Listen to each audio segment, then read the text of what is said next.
M news కి స్వాగతం. మండపేట నియోజకవర్గాన్ని రాజమహేంద్రవరం కేంద్రంగా ఏర్పాటైన తూర్పు గోదావరి జిల్లాలో తక్షణమే విలీనం చేయాలని మండపేట నియోజకవర్గ టీడీపీ ఎమ్మెల్యే వేగుళ్ల జోగేశ్వరరావు శాసనసభ సమావేశాల్లో 0 అవర్లో ప్రభుత్వం దృష్టికి తీసుకువెళ్లారు.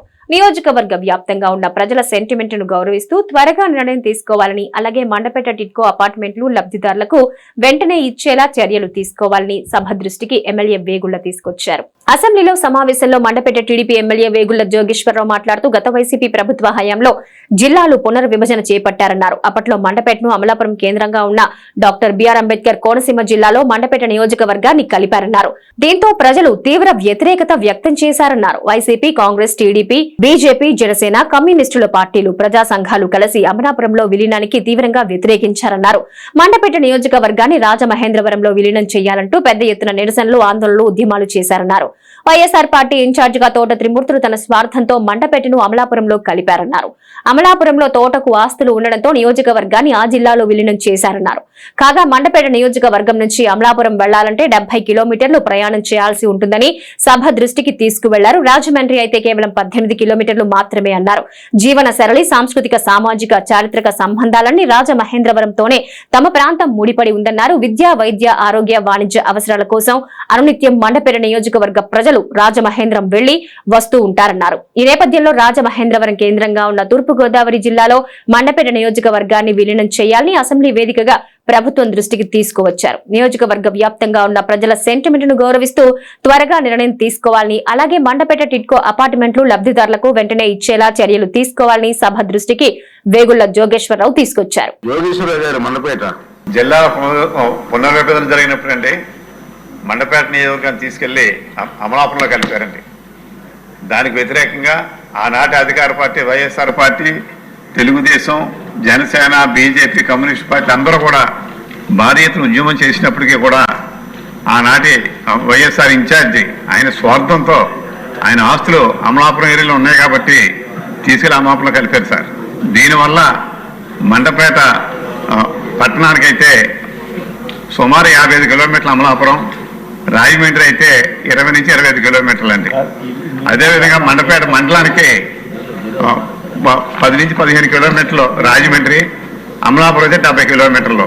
ముఖ్యంగా మా చిన్నప్పటి నుంచే కూడా ఇప్పుడు కూడా రాజమండ్రితోటే మాకు అవినాభావ సంబంధం తప్ప అటు విద్య, వైద్యం, షాపింగ్, మార్కెటింగ్ ప్రతి అంశం కూడా రాజమండ్రి వెళ్తాను తప్ప అమలాపురంకి మాకు ఎటువంటి సంబంధం ఇప్పుడు కూడా లేవు సార్. అందుచేత తిరిగి మా యొక్క మండపేట నియోజకవర్గాన్ని తూర్పుగోదావరి జిల్లా కేంద్రంగా ఏర్పడినటువంటి రాజమహేంద్రవరంలో కలపాలని చెప్పి మీ ద్వారా ప్రభుత్వాన్ని కోరుతున్నాను అధ్యక్ష.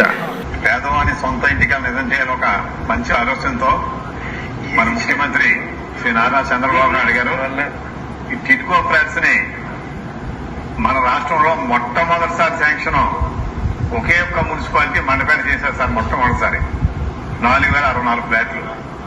తర్వాత సెకండ్ ఫేజ్ లో 2212 ఫ్లాట్లు పూర్తయితే మన గవర్నమెంట్ 2019లో దిగిపోయిన నాటికి 4064 ఫ్లాట్లు ఎస్టీపీ పని తప్ప మొత్తం కంప్లీట్ చేసుకుని అలా గృహప్రవేశాలు కూడా మనం పూర్తి చేసుకుంటే తర్వాత వచ్చినటువంటి వైఎస్ఆర్ ప్రభుత్వం ఇవన్నీ కూడా తొంగలో తొక్కి మొత్తం ఏ పని చేయనివ్వకుండా లబ్ధిదారుల్ని పక్కన పెట్టి మోసం చేసిన విషయం మన అందరూ తెలుసు అధ్యక్ష. మరి ఈ సందర్భంగా మరి మన గౌరవ మంత్రివర్యుల్ని మీ ద్వారా నేను కోరేది ఏంటంటే ఎవరైతే ₹1,00,000 కట్టుకున్నారో వాళ్ళందరికీ కూడా మరి ఫ్లాట్ ఇవ్వాలి. ఇది 6,200 మందిలో 400 మందికి సివిల్ స్కోర్ లేదని అంతకుముందు మనం ఇచ్చినప్పుడు వయసు కూడా సరిపోయింది, లిమిట్ లో ఉంది. కానీ తర్వాత 60 ఇయర్స్ దాటిపోయింది అని చెప్పి కొంతమందిని పక్కన పెట్టి 400 మందిని పక్కన పెట్టారు అధ్యక్ష. వాళ్ళు కూడా ఫ్లాట్స్ ఇవ్వాలి. ఇంచేత వాళ్ళు ₹1,00,000 కట్టారు, లేకపోతే 50,000 కట్టారు కాబట్టి ఇవ్వాలని చెప్పి మీ ద్వారా కోరుకుంటూ, ముఖ్యంగా ఈ యొక్క శానిటేషన్ చేయాలన్నా ఈ డ్రింకింగ్ వాటర్ వాళ్ళకి ట్యాంకులు కట్టారు అధ్యక్ష. అది ఇవ్వాలన్నా అక్కడ మెయింటెనెన్స్ కి మున్సిపాలిటీ చేయమన్నారు. అదనపు సిబ్బందిని పెట్టుకోవడానికి మాత్రం పర్మిషన్ మరి మన పై అధికారులు ఇవ్వాలి కాబట్టి ఆ పర్మిషన్ కూడా ఇప్పించమని, ముఖ్యంగా ఏదైతే మన ఎన్నికల సమయంలో శ్రీ నారా చంద్రబాబు నాయుడు గారు, శ్రీ నారా లోకేష్ బాబు గారు, శ్రీ పవన్ కళ్యాణ్ గారు ఇచ్చిన హామీ మేరకి ఈ రుణాల నుంచి ఇంకేదంటే బ్యాంక్ వాళ్ళు ఏం చేస్తారంటే ఈ యొక్క లబ్ధిదారులు ఎందులో వాళ్ళ అమౌంట్ ఉన్నా ఆ అమౌంట్ వాళ్ళు తీసేసుకుంటున్నారు కాబట్టి అవన్నీ కూడా మొత్తం రుణాలని రద్దు చేయించాలని చెప్పి కోరుకుంటూ మరి ఏదైతే మన మినిస్టర్ నారాయణ గారు మంచి ఆహ్లాదకరమైన వాతావరణం ఇస్తామని చెప్పి మండపేట నుంచి చెప్పారో ఆ ప్రకారంగా మన పార్కులు కానీ మీ మిగిలినటువంటి అన్ని సదుపాయాలు కల్పించాలని చెప్పి మీ ద్వారా ప్రభుత్వం కోసం అధ్యక్ష. మరిన్ని తాజా వార్తా విశేషాల కోసం M News ని సబ్స్క్రైబ్ చేయండి, మీ మిత్రులకు షేర్ చేయండి.